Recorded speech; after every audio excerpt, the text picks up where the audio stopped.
Welcome to the Mindful Healers podcast with Dr. Jessie Mahoney. And Dr. Ni-Cheng Liang. We are physicians and leaders who are also trained in coaching, yoga, mindfulness, and integrative medicine. We are also mothers, spouses, sisters, daughters, aunts, and friends. In this podcast, we share candid, heart-centered, loving, science-based, thoughtful, and often fun conversations about the challenges life throws at us. With our collective experience of over 30 years in physician and personal wellness, we reflect and offer pearls of wisdom for navigating life's challenges with more ease. From parenting, marriages, money scarcity, cancer survivorship, uncertainty, challenges in practicing medicine, we cover it all. We invite you to refresh your perspective and empower yourself with mindset, mindfulness, and other well-being tools that actually work. A quick reminder that nothing in our podcast is medical advice. Welcome to today's episode on how to thrive in the sandwich generation. A reminder that our podcast is not medical advice. The inspiration for this podcast is the very full plate that both of us have been living while caregiving for our parents and our children. Are you sometimes overwhelmed with the demands of caregiving for your parents and children? Does caregiving wear you down and or increase your stress and anxiety?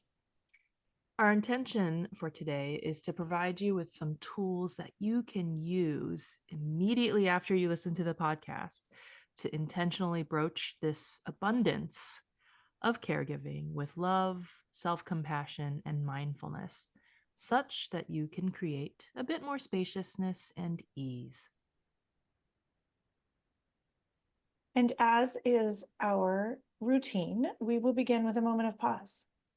Pause to arrive and settle in and set yourself up for an enjoyable listen.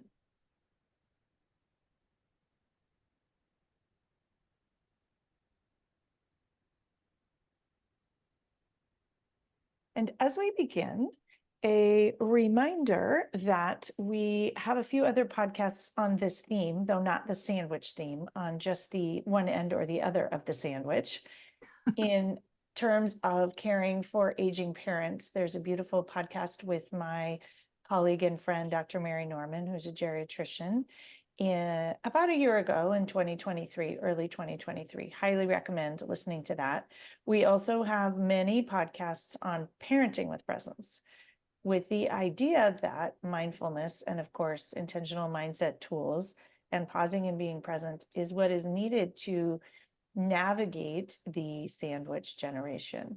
I also wanted to comment at the outset of your use of the word abundance, and that our hope that, we often want an abundant mindset, but we can also have an abundance of challenges, and that we can use that words in loving and kind and flexible ways to open up our hearts and our minds and our spirits and our thinking when we're thinking about something that has an auto association. I think the word sandwich generation, many people have a lump in their throat even when you say those words. And so if you, for example, describe it as an abundance of caregiving, how lovely, and how lovely that you have an abundance, because if you had no parents or you had no children and you wanted them and you missed them, that would also be different. And so I love your use of that word.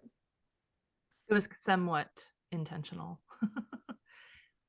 So I'll begin with sharing some of my real-time challenges. The first one of which is time scarcity.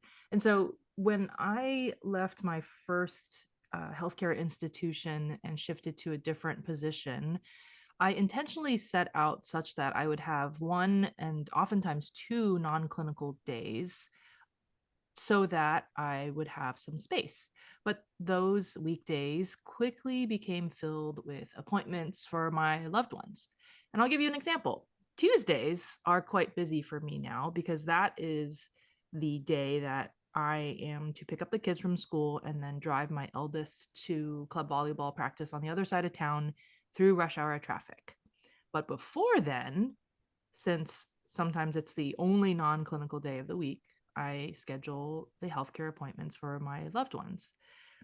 And also, I want to name the privilege that I have in being able to even do this, that I can even have the time to be able to do this, but it can get busy very quickly. I'm also committing to my own physical therapy for my back, which almost always happens on Tuesday. So that's usually about an hour or more in the mornings. And then one Tuesday, I found myself taking my eldest to a pediatrician appointment after that, and then my youngest to the dentist. And then in between, my mom needed me to drive her to the bank because she doesn't drive anymore. And then rushing back to pick up the kids from school and then drive them in rush hour to club volleyball practice. And then other days, it's navigating the healthcare system for my parents. There's a lot of time spent there these days. There was a recent circumstance where an unexpected abnormal result came back and a procedure needed to happen. And because my mom's English isn't great, English is not her first language, I also took part as kind of like a patient navigator to initially receive the communication of the result, relaying it, and then coordinating all of the scheduling that came after her. Comes to mind this idea of seasons of life, because when we drop into scarcity, we also think like it's always going to be this way. And yet this is a season of a lot of caregiving for you and a lot of beautiful opportunities. And so I'm wondering too, often when people get into time scarcity, it's we're really accustomed in medicine to focus on scarcity. And what if you have 24 hours in your day on Tuesdays and you're choosing to spend it in this way? What struck me when you gave your description was your expectations were that it was supposed to be a day off and a day of rest and restoration, and yet that is not the reality. So the reality of your current sandwichy season is that there are lots of family members who want your support. And it strikes me that this is also a moment of that choosing, that you're choosing to do this for your mom rather than letting her work with the interpreter, for example, or you're choosing to do this rather than hiring someone to take her, or you're choosing to do this because that's what feels authentic and aligned for you as a daughter. Because it strikes me, we often get into this, I don't have a choice, I have to. And I remember very clearly, like, I'm choosing to participate. I'm choosing to be involved because I want to as a daughter, not because I have to, but because I want to.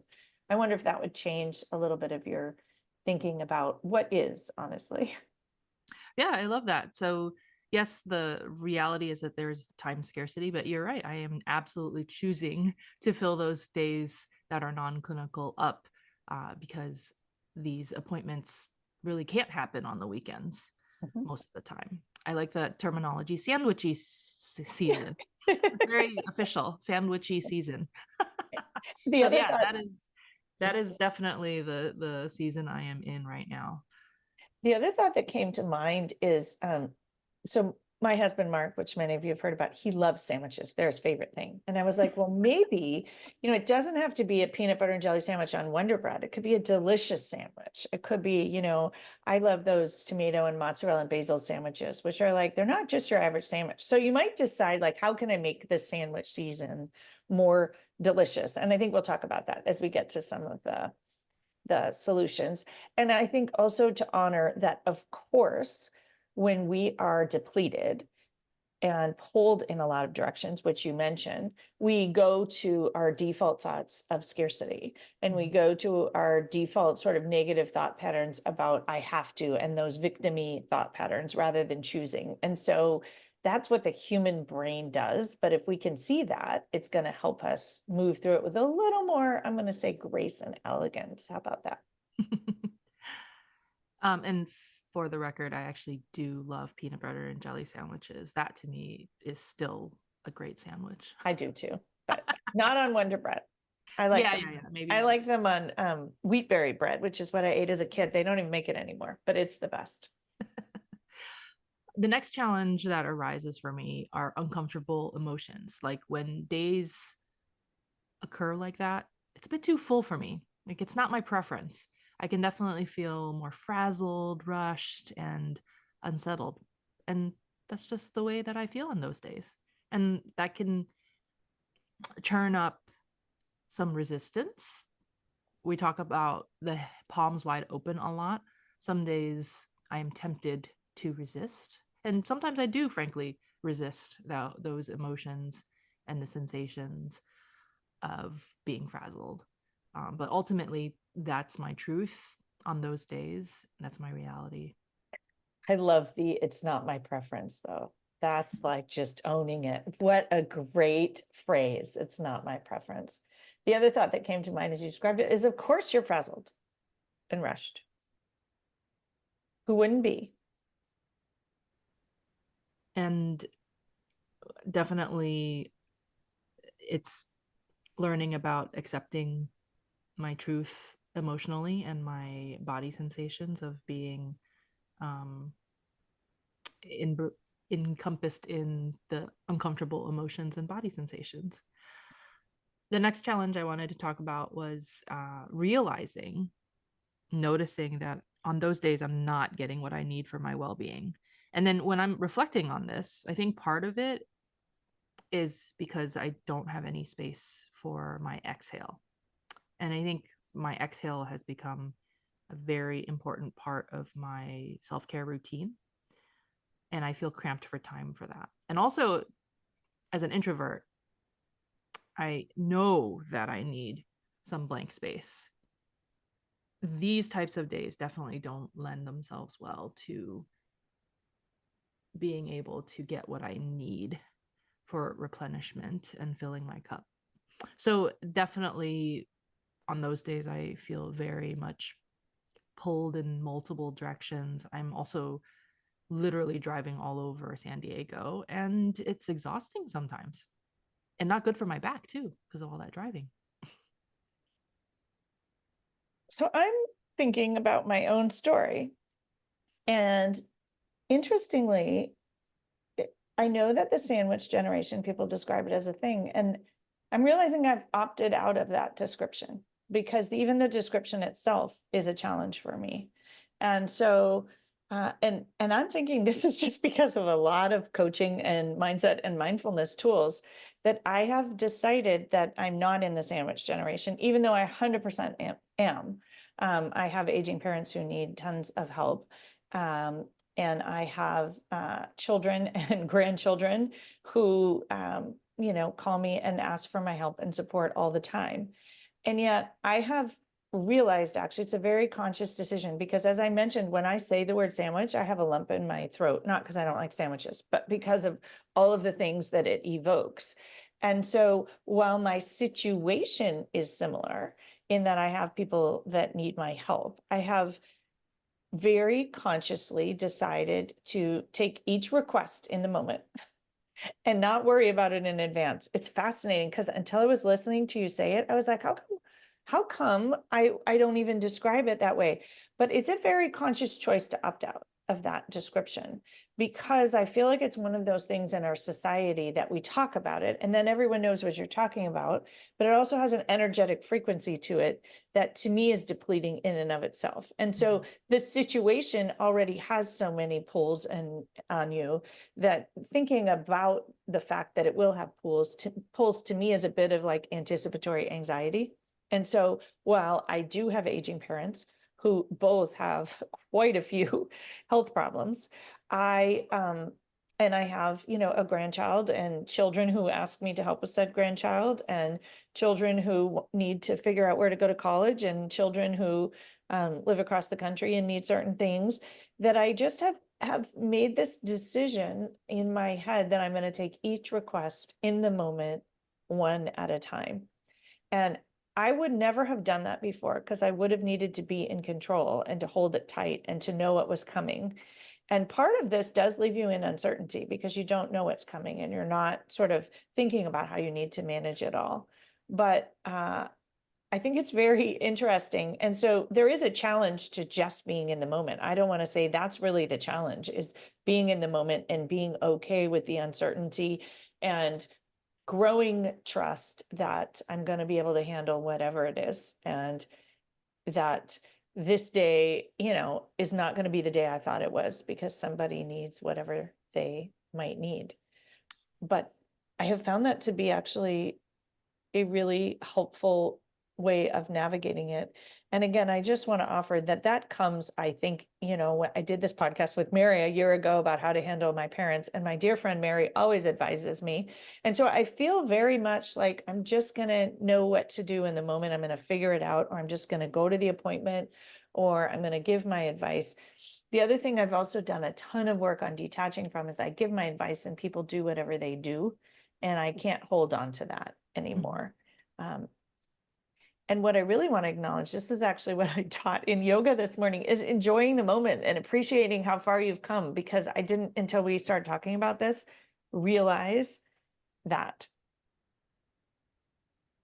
So interesting about languaging, because for me, sandwich generation has been kind of the perfect label for the describing of the tension that I feel from kind of above and below the age groups. And it automatically, when I bring it up, people are like, oh yeah, like there's an automatic resonance and commiseration and connection. So it's so interesting, our different experiences with the words and the intentionality. So yeah, just the word sandwich in and of itself is rather neutral, but we have different meanings attached to that word, based off of our own unique individual experiences. And what's so cool about what you just said is that that's kind of the whole thing in mindfulness and mindset work, is that everybody's brain is different. And so it's not like you memorize these tools and you use them. It's like, what works for my brain? What feels good to me? What tools help me breathe more deeply? What tools help me navigate? And so for one of us opting into the phrase and the other one opting out of the phrase is what helps us. And allowing yourself to be unique and know what works for you is really the key here. So speaking of solutions, let's delve right in. And I will definitely own up to the fact that I am a constant work in progress, and I'm in the throes of this now. And I have incorporated some of these strategies that have been tremendously helpful. Not each and every strategy, each and every time, but just like you said, a part of it is how can I use whichever tool feels the best for me to use in that particular moment. Um, and throughout all of this, encompassing and enveloping all of this is mindfulness, right? So when those difficult emotions and when those more uncomfortable body sensations arise, I definitely take note of that from my mindfulness practice about the circumstance, it's unfolding, and that I do have a little bit of judgment that creeps in sometimes, but I don't judge the judgment, but I acknowledge that the unfolding of the difficult emotions and uncomfortable body sensations might not be in my best interest. And rather than blaming myself for getting in that particular circumstance or being resentful about the needs of my loved ones, they're simply just the acknowledgement of everything arising as difficult as it is. And that in and of itself, that acknowledgement of the mindfulness piece, is a helpful pause. Yeah, it's as simple as noticing, right? That changes the whole, you still have the emotions, but when you're noticing them or naming them, or even allowing yourself to feel them, I think sometimes we feel those uncomfortable emotions and body sensations, we want to make them go away right away. And that often makes them grow. And so just noticing it and acknowledging them and being aware of them can be incredibly helpful.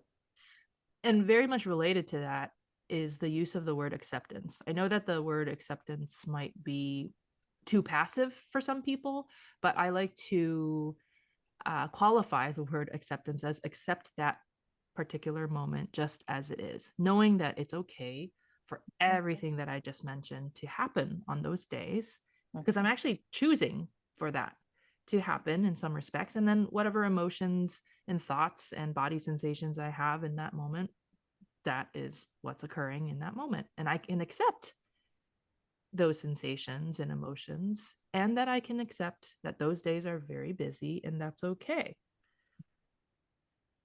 The accept and that's where we're at here, right? You can accept and allow it. You can accept and not like it. You can accept and embrace it. I love the and. That's how I don't like acceptance as passive, as you mentioned, but the and makes it active for me and it gives me agency. And so again, no right way to do it because some people love radical acceptance. That's what gives them freedom. And some people like me love accept and, which is not radical acceptance because that gives me freedom. And so these tools that we offer in this podcast, they must be personalized, and there isn't just a recipe book. I think it really takes getting to know yourself. It takes practice and it takes ongoing noticing and awareness. So much self-compassion here for anyone that's experiencing the sandwich or one part of the bread on either end. Asking myself and knowing what I need for my well-being, and then acknowledging, and when I'm able to, prioritize the need for blank space. So knowing that we're expert caregivers on multiple levels, but we are also still human and we have human needs. And we need to prioritize those human needs. Me as well. So you also matter. I think we often, when we get into caregiving, it's the people we're caring for matter more.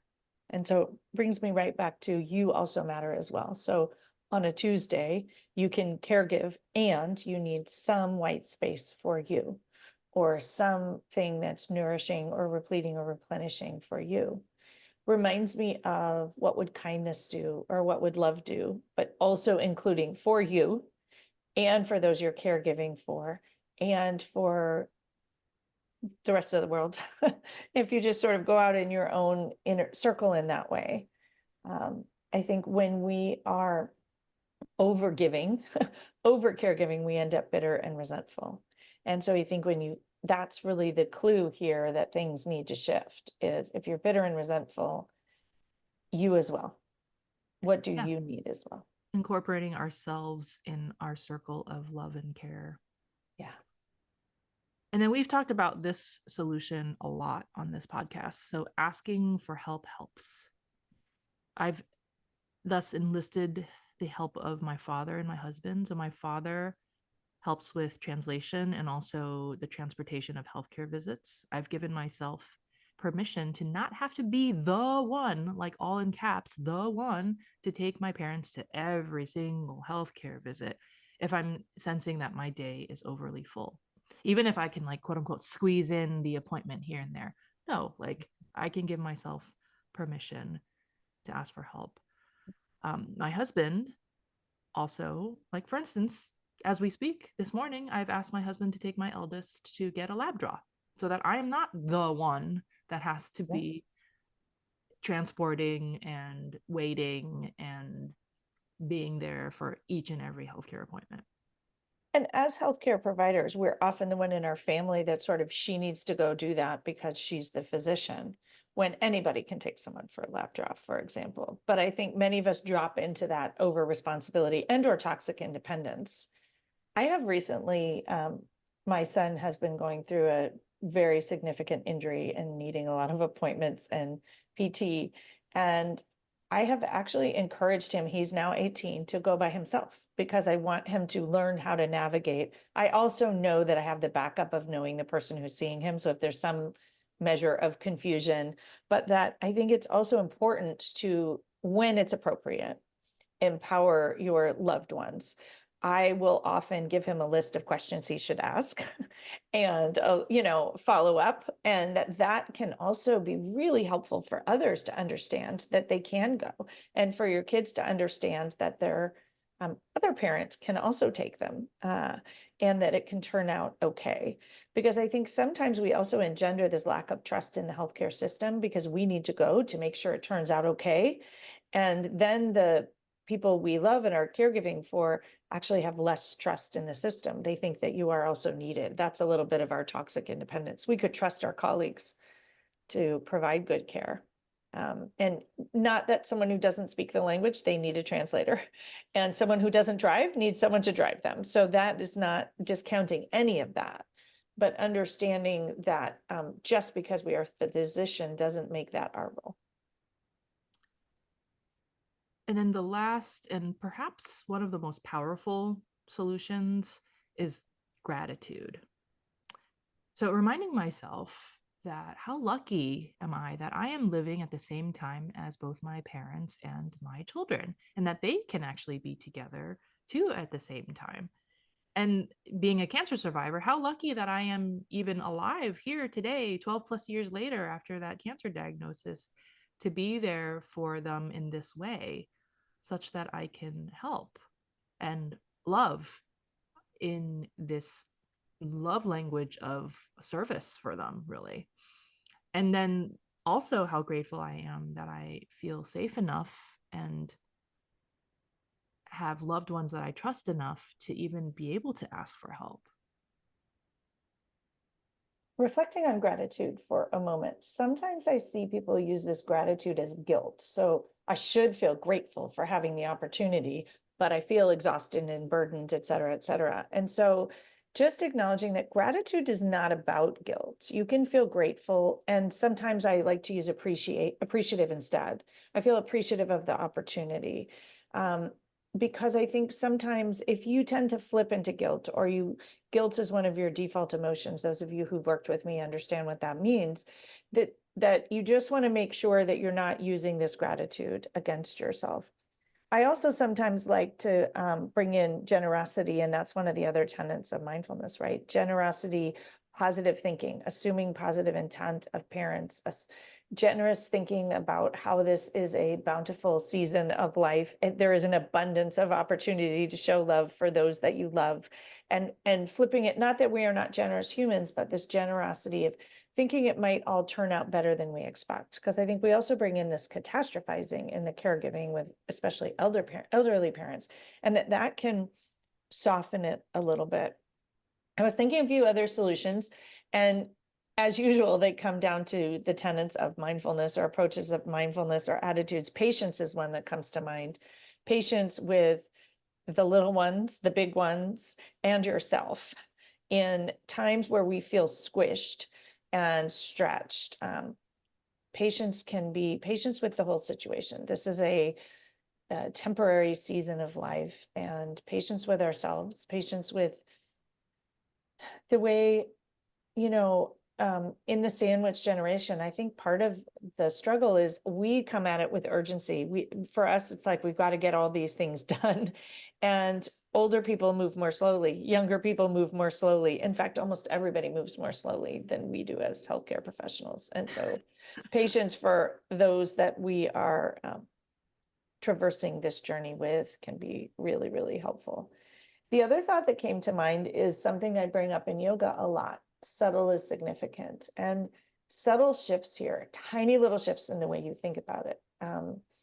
Maybe I'll have 5 minutes in my day, or maybe just a subtle shift of taking 5 minutes for yourself, or pausing to breathe, or, you know, making time for one thing that will help you. Those tiny little things can make a big difference. Sometimes we think we need a whole free Tuesday, which we don't have for 2 months. And then nothing can improve until then. So these subtle little shifts, feeling a little bit less like a victim or a little bit less burdened, even 2% more gratitude for the situation can make a huge difference. We don't have to get all the way there.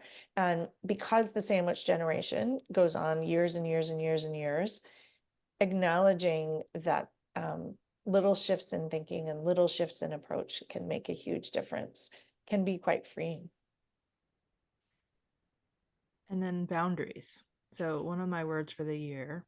And then there's that pretty common analogy regarding prioritization of time is if you have a glass vase and you have rocks and small pebbles and sand that represent all of your different obligations and identities, put the non-negotiables in, the big rocks in first. And for me, those non-negotiables, just a work in progress, but nevertheless, it has become much more a priority, are my own healthcare appointments.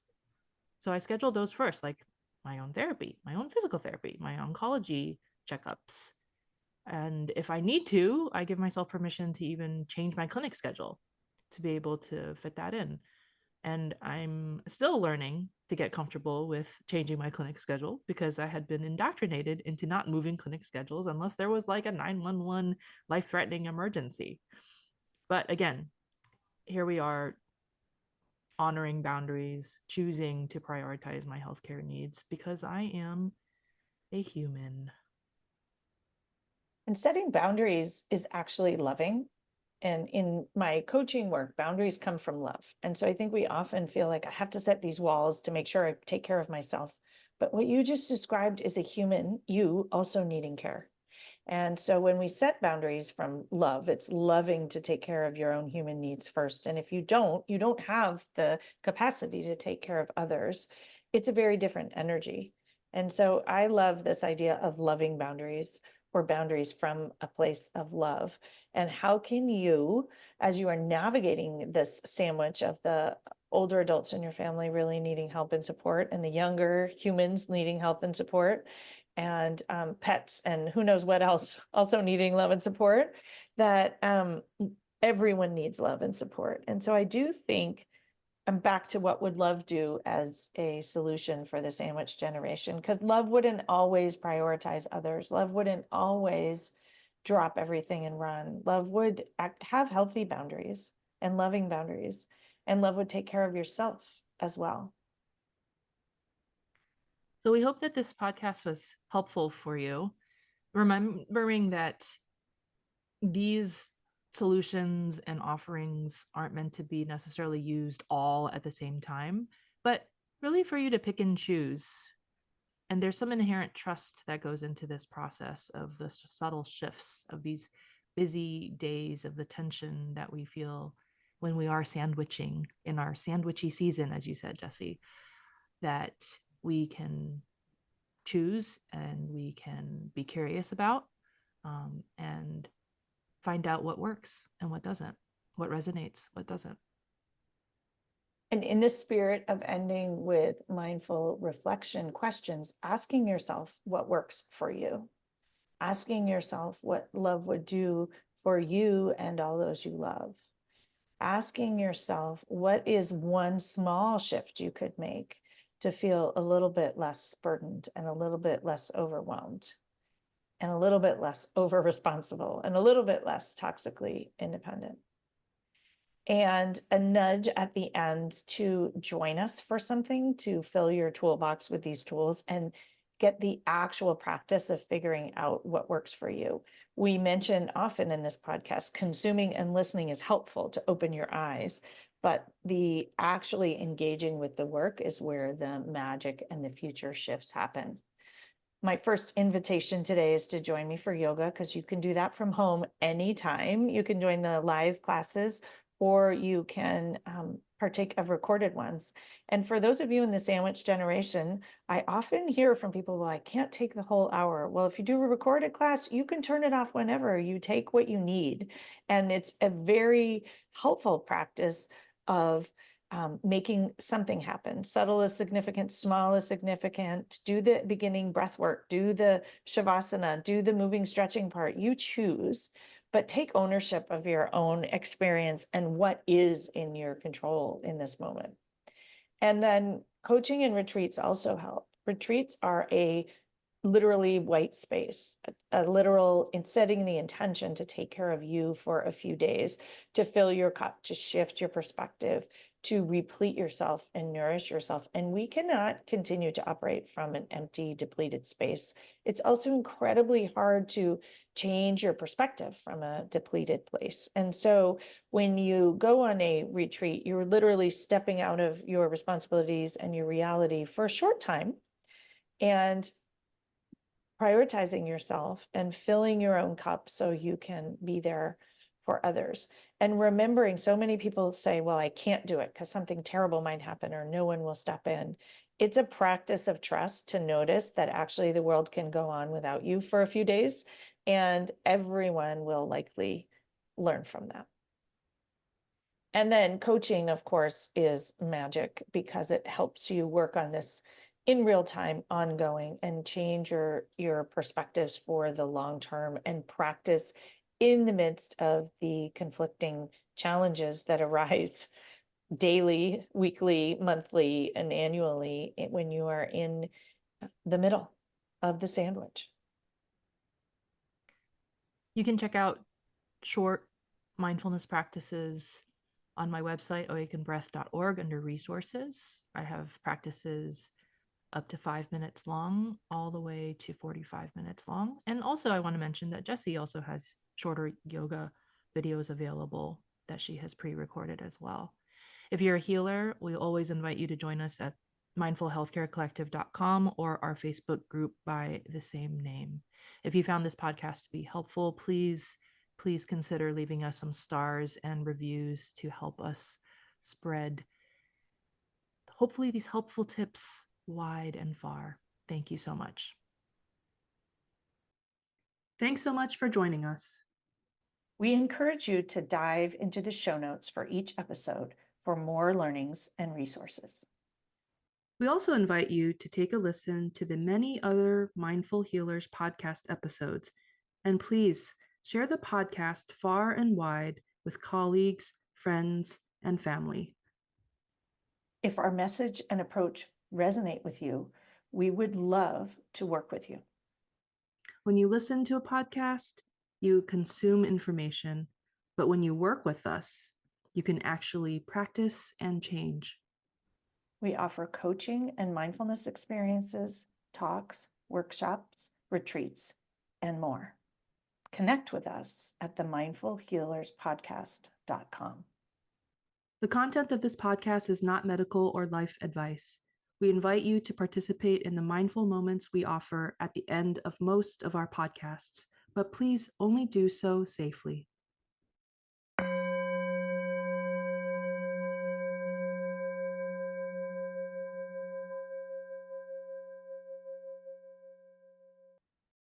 Today's mindful moment is short because that's often what we need in the midst of a busy day. An offering that we can focus on our breath and pause and be present, even for a few moments, and have amazing benefit. So wherever you are, take a moment to find a comfortable seat or pause and stand straight and tall. Notice your feet upon the floor. Notice your sit bones on your chair. Tilt your pelvis forward and stack and align your spine. Take a moment to find some comfort. Take in a deep cleansing inhale through your nose and an exhale through your mouth, letting go of stress. And we'll take 4 deep breaths together. Equal inhales and equal exhales, equal parts breath, or samavriti, we call it in yoga. We'll breathe in for 4 and out for 4.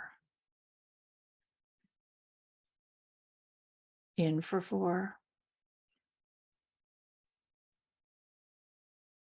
and out for 4. In for 4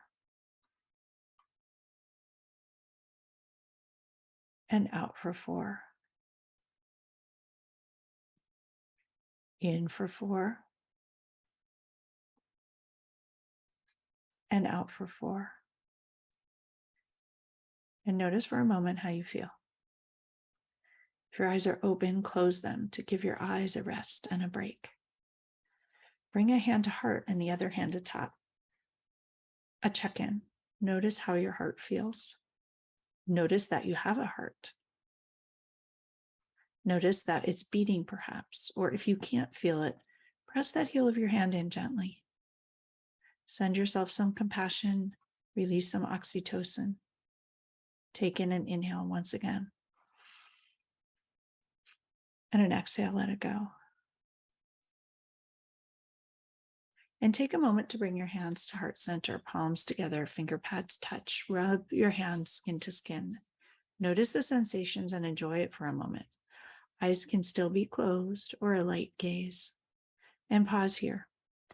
Press your thumbs into your sternum, connecting into your heart space, honoring your humanity as a whole and healthy human who has human needs and desires.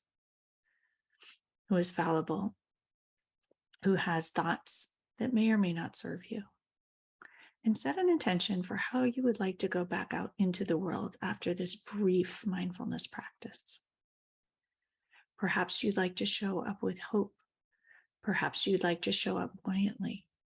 Perhaps you'd like to show up humanly. Perhaps you'd like to show up with love. Take an inhale and an exhale, let it go.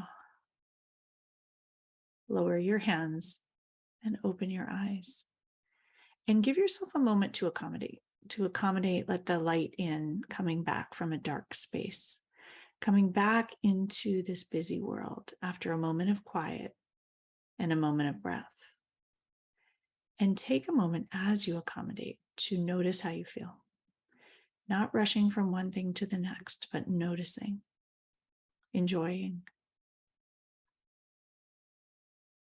Notice that when you give yourself 3 minutes, you feel so much better. I encourage you to find 3 minutes in each and every day for you.